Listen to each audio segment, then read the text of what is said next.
Hey you guys, welcome to the Queenie Galore podcast show. Of course, I'm your girl Queenie, and today I have a very special guest with me. His name is Picasso.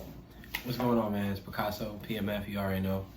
We just signed in, logging on here with the lovely Miss Queenie. Yes. So, you know.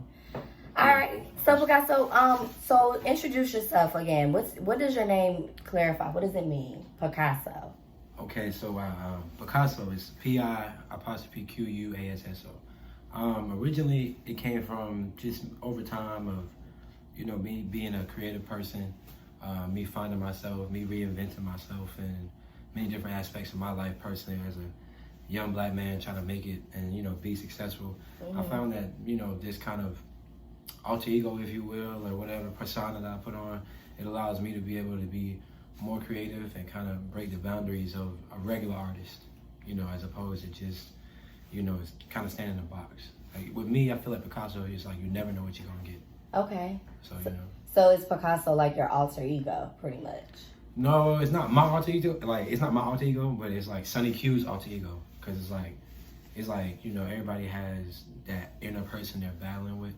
So it's like Sonny Q versus Picasso, and it's like two different elements. But oh, that's dope. yeah, they both still stand for something that's right, but it's just in two different ways to get to that righteousness.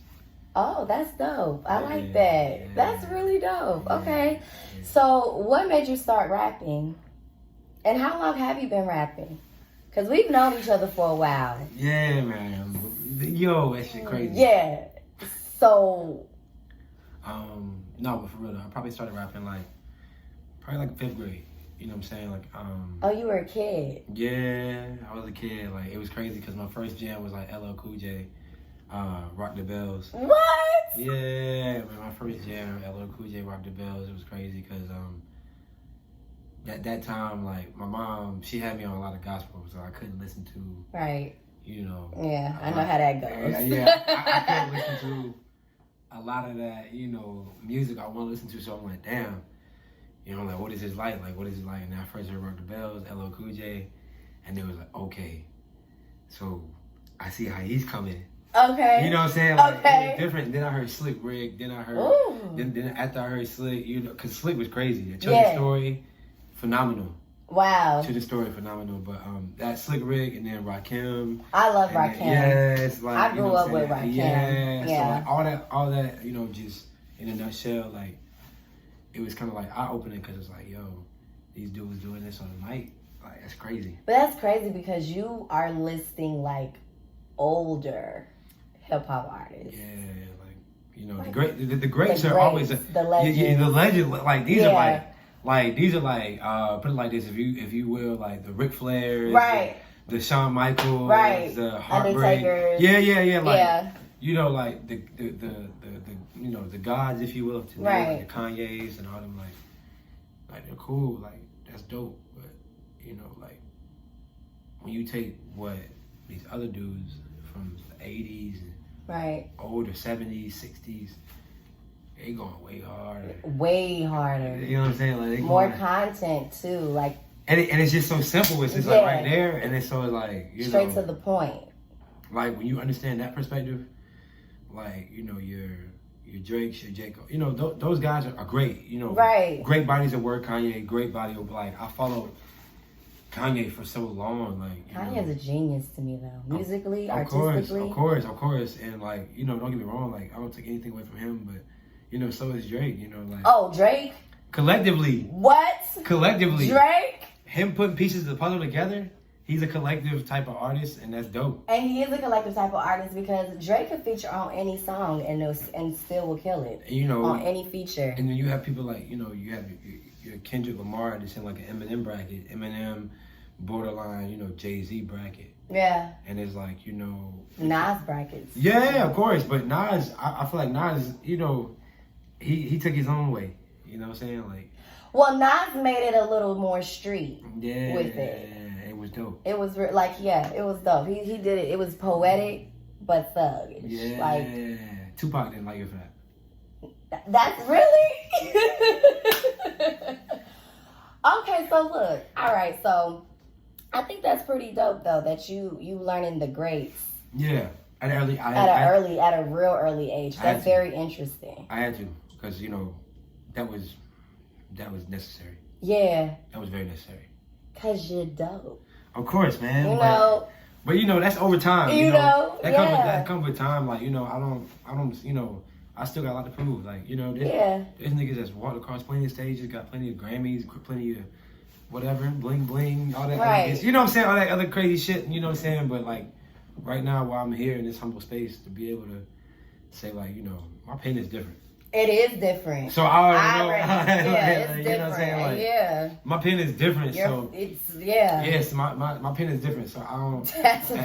My pen is different. My bros are different. The city I'm from, we different. Like, we move by different bystanders and codes. Like, right. We able to recreate and build. You know what I'm saying? We're not here to destroy.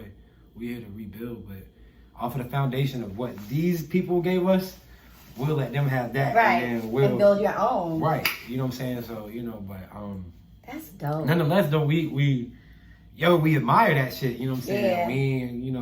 But like we here, like, my cousin, I don't know if y'all know, these people know, anybody know my cousin Pierre. Right. He's always been like there, hey Pierre, you wanna come out and play? Since day one. Yeah. That's like, he's been there and supporting me 100% because he saw a bigger part of the vision that I couldn't see. Okay. In what aspect? In the aspect of like, things, like a lot of things were happening to me in a moment of clarity. Like, me finding clarity in myself, not even as an artist, because the music has always been there, just as an individual. Yeah. Like, individual wise, like, certain things, like, I was trying to experience too fast because I'm like, I want to be this type of character. I want to be able to be a stand-up guy in this aspect. But, sometimes you have to realize, like, certain lanes, certain avenues are a little bit below what God has for you. Yeah, that's a fact. You know what I'm saying? Like, and I hate that because that's a fact. I grew up humble like my mom.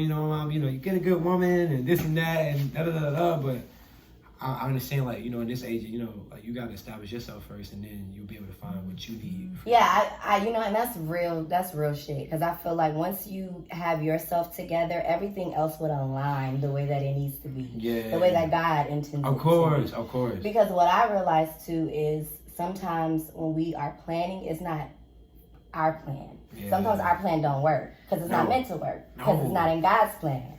So. Yeah, so I'm on some like, I just for everything that I, thought, it's like, whoa. Yeah. It's kind of like resurface and everything that I am. It's just like, oh. Yeah. Yeah, you know what I'm saying? Like, oh, okay. Realizing it. Whoa, you know what I'm saying? So it's just like, that's dope. Yeah, so that's why I try to stay humble and, build slowly but surely. But, with this music-wise, you better know. You better know. Comes with it. So, speaking of music, you've been grinding, you've been working. Yeah. For sure. So new tape just came out. Yeah, I wanted to talk about that. Yes. Star Above the Moon. Yeah. Right. So, of course, I got a chance to listen to it. I think it was really dope. Yeah. I love the content, and I love the title, and I love the names of the songs, the names of the tracks. Is very deep. So what's your thought process when you're creating music, and how are you able to come up with these deep titles for these tracks? Thought process wise, I don't even know. Like, really, I'm gonna be honest with you. If I'm being honest, sorry mom. I just go in there, I get high. My granddaddy will tell you, Get in the zone. Yeah, my granddaddy. I remember being a young boy, and I hear my granddaddy here right now. He said, Margaret, go get me a brew. Go get me a bill. Go get me a bill, Margaret. I'm like, damn. I'm in the backyard playing basketball. I'm like, damn, what the fuck? Every 10 seconds he hollering for a brew, watching Michael Jordan. You know what I'm saying? Hot damn. You know what I'm saying? Right. Right. So, but that was probably to get him in his zone. Yeah, you know what I'm saying? So, with that being said, it was just, it made me appreciate, just being able to be a natural element. Because I'm not an angry, person when I endeavor or something like that, I'm really more focused on having a good time, Right. Even when I'm in a good party setting, or if I'm in a classy setting or whatever, like, I like to feel, comfortable with the environment I'm in. Right. Because, I watched this a long time ago in movies, and it was like, I shouldn't be watching this, but I used to watch movies where you see, old, nonetheless, old white men, they would have a scotch during the day, business meeting wise, we would pour and they would talk business.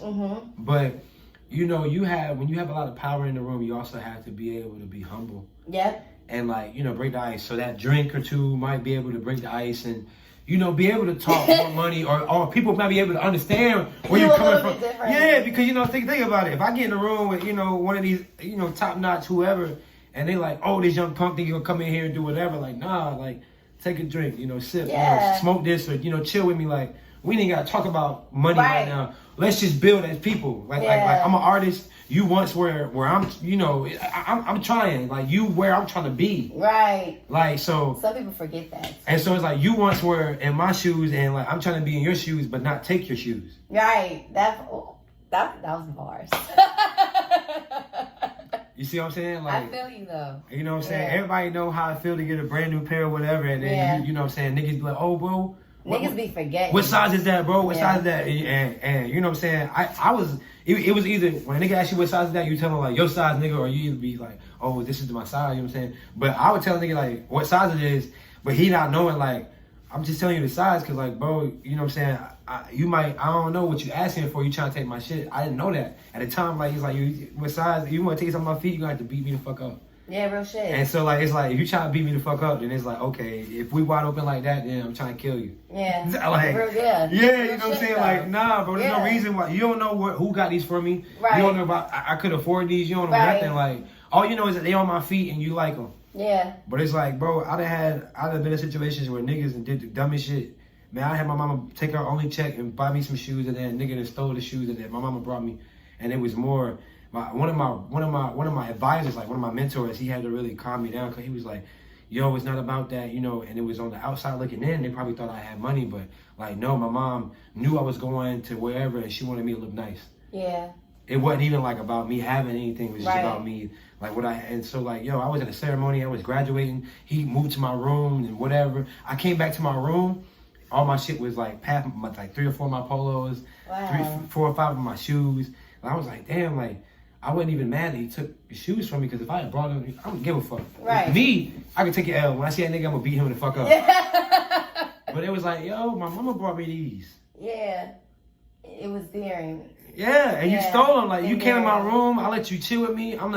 We doing everything, we vibing, like, and you really stole from me, like, whoa, bro. Right. Like, that shit touched me in different ways. So it's crazy because that following, in that school, because I was like in 11th grade, we had like a homework helper thing.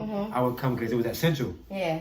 So my advisor, DeVaris, I never forget him. His name was DeVaris. He was like a singing mentor because I was trying to sing back then. He was vocal coach, like, you know what I'm saying? So he was like, he's like, homework helpers, whatever. I seen him, I never forget. His name was Big Ron.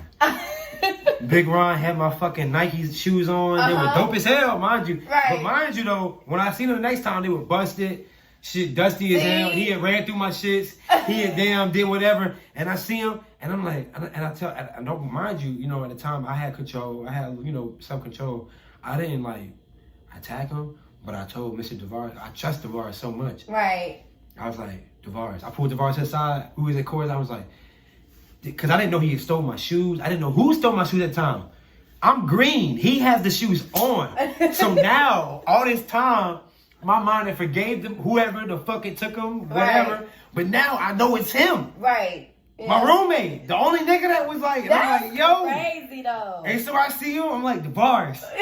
I have to grab him, I'm like, DeVaris. He's like, and mind you, he's green as hell. He's like, Mr. Allen, what's going on? Man? What's wrong? I'm like, man, this nigga got my goddamn shoes on from the summer, man. You remember when I called you and I told you somebody stole my shoes? And he was like, he put the glass, he's like, okay, Mr. Allen. He's like, all right. And I'm like, man, DeVaris, this him. He took my goddamn shoes, nigga. Like, you know what I'm saying? Like, and so DeVaris is like, Mr. Allen, like, and mind you, I'm 17. And so, like, you know what I'm saying? I'm 17, and so DeVaris is like, Mr. Allen, You have to. We don't do that. Yeah. We not. It's not our character. We don't do that. Young black men. Da, da, da. You know, we could have needed those. I said, and I was hurt, man, because I was like, damn, you know, like I thought about him as a person and like who he was, and I was like, damn, like. And you just never know what someone is going through. Yeah, bro, and it hurt me. That just brings it. Yeah, it hurt me because I was like, yo, I really embodied that, and I was like, damn. It's like I went back in there. I looked at him. He had the shoes on. I was like, boy, Big Ron. I looked at him. I said, yo, you a lucky nigga. I looked at Big Ron. I said, you a lucky nigga. And Big Ron, he was one of these type of niggas. Like, I think he even knew he was lucky. Yeah. Because he was on shit like, what, man? You know what I'm saying, man? Come on, man. Like, man, I can pay you back, man. Right. And I was just shit like, man, damn, I hate these niggas. Yeah. God damn, I hate these niggas. That's man. crazy. Yeah. That's the funniest story ever, but it was probably one of my biggest lessons as a kid because it taught me a lot about my people in like one breath. It was like crazy. Yeah. It was like too much for me to learn, like crazy. Like at the age of 17. Yeah, I learned shit that I didn't even know. I'm still probably learning shit that I don't know. Everybody is like, yeah. All of us is. Yeah. Each day that we are blessed enough with breath in our body, we're still learning. Yeah. That's just how life goes. Yeah, man. So that experience right there was crazy because after that, it taught me not to, think outside the box when it comes to my people, especially, bro. Because sometimes our people don't be understanding. We go through the same struggle every day, but in a different way. That part. Just because I didn't have $100 and you didn't have 20, guess what? Guess what? I don't care if you were 20 short on your phone bill and I was 100 short on the light bill. We still going through the same shit. Yeah, that's real shit. That's real shit. Like, damn, that is real shit. They still could cut your lights off like cut motherfucking lights off. Yeah. Nigga, they cut your lights off for $20. Shit, they cut mine off for $100. Shit, I was riding. Shit, I was riding. That shit crazy though. Yeah, but yeah, that's real talk. So that helps. That helps you look at it in a different way. And it makes you become humble. Yeah. And more appreciative. Yes. More appreciate things. Yeah. Yeah. So speaking of PMF. Yeah. Go in depth a little bit more about that. Now, is this a record label, an independent label that you're on, or is it something that you are building? So PMF is like, it's a building process. It's still a lot of logistics that have to go on. Pierre and I, we've had, back and forth ideas about things, just not even, just entertainment, but really like giving back community-wise. Oh, that's dope. I can see y'all doing that. Just not, y'all just the type of yeah, like people to do not just, and it's not gonna happen overnight, like willy-nilly, because some of the things we have are a little, outlandish, if you will, but anything is possible. Yeah. So, that's why the music try to keep itself going, and we try to keep everything vibing how we need to, because, there's a lot to be done. Yeah. There's still a lot that hasn't been done. Yeah. A lot. Yeah. And I know this just from being me. Yeah. So, yeah. Yeah. I was getting into that. Oh, so but PMF stands for? So PMF stands for basically poor man's fortune, but poor man's fortune. But a poor man's fortune is power, money, and fame. Okay, so elaborate on that. So basically, it's like a lot of the things that we've been through that hurt us, like in our times of being poor, have also made us rich. So it's like, yeah, I felt that. Yeah, I understand that. So people probably like, oh, poor. What's I'm not poor. No, you're not. You might have more than 1,000 in your account or 100,000 or whatever. That's cool, but at the end of the day, what does it mean to be rich in a spiritual nature? Yes, that part. You know what I'm saying? Like that part. Spiritually, when a person is rich, you don't have to hide behind smoke screens, and even when you do, it's not from personal perspective. It's generally from a protected space. Like people will come to you sometimes and be like, "Oh, I feel like you're like this." I feel like you're like, no, that might be you because you're trying to project it onto me. Right. Yeah. People are very weird when it comes to, not being able to be genuine. Yeah. Organic, if you will. Authentic.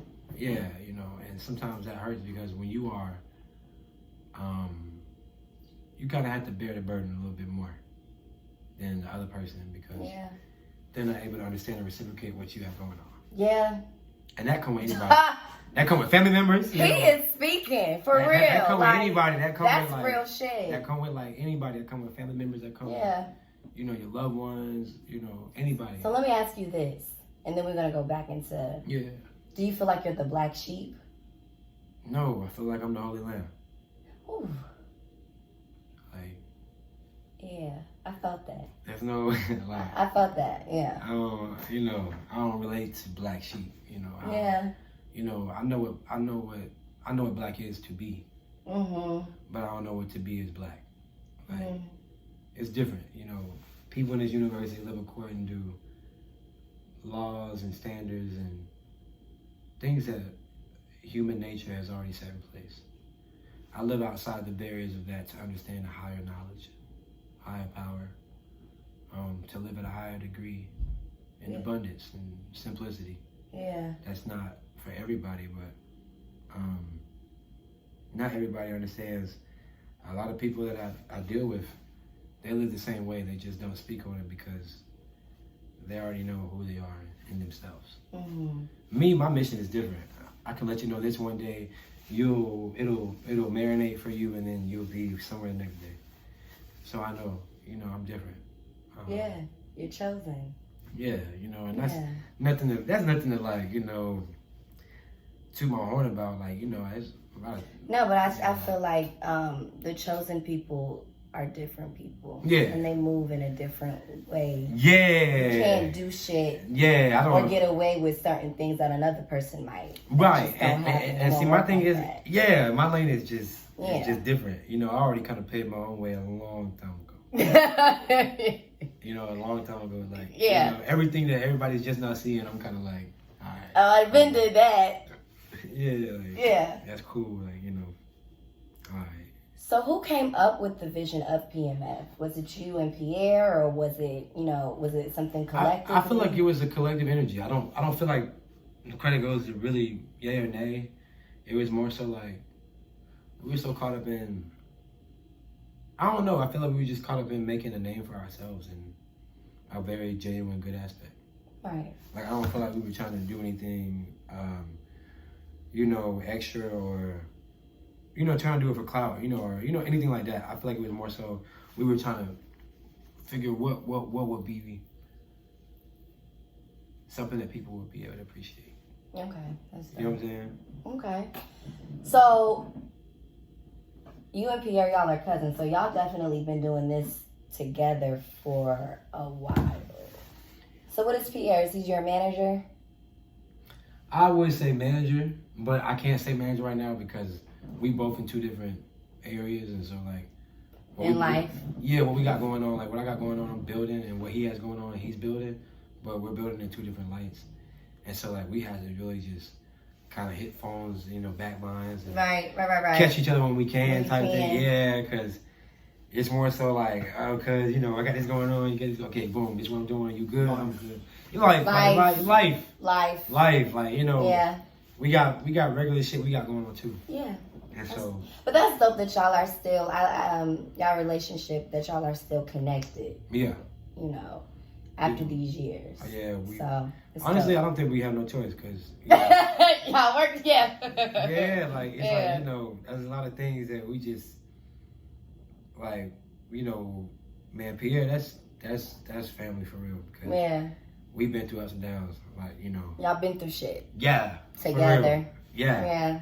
I done been down and out, crying and hurt. I done seen him down, you know, just we've been, you know what I'm saying? But we've been able to be there for each other in ways that, you know, I genuinely don't feel like, because Pierre's older than me, you know, like, that's like a big bro in the aspect because he tells me things he don't have to tell me, and sometimes he don't even be wanting to tell me because like, yo, I should know this already. Yeah. And sometimes he be knowing it, but he like, man, nigga, tighten up. And I be like, man, but listen. You know what I'm saying? Like, you know what I'm saying? But, and I know sometimes, you know, we mean well, but sometimes it just be like, you know, I need that. It's out of love. And I know that because, you know what, the way he does it, I wouldn't expect it from nobody else and really respect it from nobody else. Right. Because Pierre, he's been through probably somewhat, if not more than what I've been through. Right. Some things I know he probably hadn't even got down fold on. Right. But, you know, as time goes on and our just brotherhood continues to grow, and we also have other brothers that we, you know, accept and we rock with, and you know, we kick it with. We always, you know, find ourselves, you know, coming back to a balance of our friendship and how we first started. That's how you know, like, you know. For real. I met him in a shelter. I was fucked up. I just came home. Yeah. He was selling snacks and everything. Had a little store. Yeah. You know what I'm saying? Like, you know, they were looking at him like the damn candy man in there. So what was your outlook on that after coming back home? From... Oh, man. It was just like, you know, I appreciate, I guess, being home away from being locked up and having to operate under different functions. Like, yeah. You know, that's never cool when you have to listen to somebody else tell you to get up, when to eat, when to sleep, you know, when you can and can't wash your ass, or, you know, that's never cool, you know what I'm saying? Like, even though I did learn a lot in my experience, going there kind of hurt me in a certain aspect where it's like, I kind of like, you know, hid myself from the world, so to speak. Mm. Like, you know, like my baby mama, she probably tell you, like, she was the best woman ever for me, but in the same breath, like, coming home for a nigga is hard because women don't understand, like, every woman is in your face trying to do the same thing because you're fresh, you know what I'm saying? Like, you're from the yard, you know, you got that yard body, you know what I'm saying? You got that glow, you know what I'm saying? Yeah. Like, so it's like, what's different? Yeah. And so it's like, all right, if you see a chick that really trying to figure out, oh, like, you know, what happened while you were in there? Like, what, you know, were you okay? Like, your mental space. Yeah, like, damn, like, when you have a good friend like that, even no matter what, like, that's what I always try to explain to, you know, females in general. Like, you got a nigga that went to jail, or you got a nigga that's about to go to jail, or whatever, just keep it real with his mind. Yeah. Like, you don't have to tell him everything, or you know how to feed his mind to the point where it's like, you still respect yourself as a woman, he can still respect you in his mind. That way when you lay down on that cot at night, he's not thinking, oh my God, you're getting your back beat out. Yeah. Or some crazy shit, or somebody else is wearing my shit, somebody else is in my $400 bed that I paid for, all that drug money I done paid for the crib, somebody else is rocking my son to sleep. Like, no, keep it professional. Like, if you're gonna do some shit like that, you know, go to a hotel. You know what I'm saying? Go, you know, just be real. Be real and let a nigga know, like, nah, I wouldn't do that for the nigga that, because he's right now doing time for my kids. He's doing time because he wanted to provide for us in a certain way. Right. At least respect yourself and don't bring that to your home. Yeah. You know what I'm saying? Yeah. So, like, so I've always wanted to know this too. Yeah. Who are your favorite rappers? Oh man. Yeah, let's go. I want to know because I've always wanted to know that. Right now, I'm not gonna lie. I like 21 Savage. You know, no. I fucks with 21 Savage though. I like 21 Savage. He's elevating. I like him and Cole fucking with each other heavy. Heavy. I like 21 Savage. I like Uzi Verde. Uzi Verde. Really? You like Uzi? I don't know why. That shit weird. I'm weird like that. I like Uzi. Really? Yeah, bro. It's just something I guess because maybe he's from North Philly. I don't know. Like, the energy is so, like, it's almost like you could tell, like, he went to, like, a whatever school or whatever. He's very different. Yeah, so it's like, you know. Yeah. But it's cool because it's, like, funny. Because it's, like. He has his own style. Yeah, that's what I appreciate. And then I'll probably say, like, on the back end, like, G Herbo. I like G Herbo when he first came out. Yeah. Though. When G Herbo first came out, he was talking his shit. Yeah. Like, you feel me? Like, yeah. And then, like, I don't know, another one, NBA Youngboy. I did like NBA Youngboy. Yeah. I did like NBA Youngboy for a tight minute. Like, I felt that he was tough. And then probably my last one up there, I don't know, man. What I've been rocking with lately. I like Young Nudie. I've been fucking with Young Nudie a little bit. Never heard of him. Oh, no, that's all right. Because he just came out with a tape. And then, man, that's probably Young Nudie and damn, I want to say Doughboy because goddamn Demons Are Rising crazy, but. That's crazy. You're naming I wouldn't expect you to name those kind of artists. I was expecting you to be Yeah, like J. Cole, like nah, Kendrick, because because of the that. content of your songs and Like, the songs that you make. So no, I love the content of my music. Like, don't get me wrong. Like, I love that shit because like I know it has power. Like, yeah, I appreciate it, I respect it, and like I feel like it speaks volumes in different ways. But I'm also feel like I'm ready to get down to like. I'm ready to get down to that.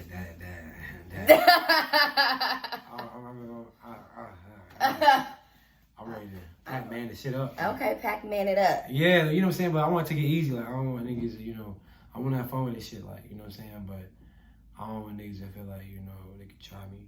Like, yeah, it's not, it's never cool. Yeah, no. Like, it's never cool. Like, I get you know what I'm saying? But other than that, I'm having fun. Like, I'm, just talking my shit, you know what I'm saying? But, damn, like, I'm gonna enjoy this. Yeah. You know what I'm saying? I'm gonna enjoy this, like, yeah, for real. as you should. Like, it's been a long time coming, and my peoples and everybody that I just have around me, like, we just been rooting for you. Patient, yeah. Patient and rooting for you. Yeah, just like waiting. Yeah. Where can people stream your music? All right, so everybody can stream my music on any platform. YouTube, PIQUASSO, Picasso, and then it's also on Apple Music, Spotify, any other little platforms they are out there, I don't know. But, it's all on Instagram, everything like that. My Instagram is Ink My Soul with a 1NKMY, and then soul. Y'all know how to get that. But anyway, y'all already know, man. We just out here continuing the movement and just making sure we keep everything flowing, y'all. And hopefully these upcoming months this shit is about to be very powerful. Right. I can't wait. I'm really looking forward to it. Is there any upcoming music coming? Definitely. Yeah. There's gonna definitely be some upcoming music. Some features. I'm trying to branch out and, do some features. I don't know necessarily when or how, but there's gonna be some features in the works. I'm definitely about to up the ante a little bit. Yeah. You know what I'm saying? Yeah. Well, Picasso, I really appreciate you for joining me today. Yes, man. Thank you for having me. I appreciate you, man. No problem. You already know. You already know. Yeah. And at the end of this, make sure you guys do go and subscribe to my YouTube channel at Queenie Galore. And also you can follow me on Instagram at Queenie Galore as well. Again, thank you for joining me. And you guys have a wonderful rest of your night.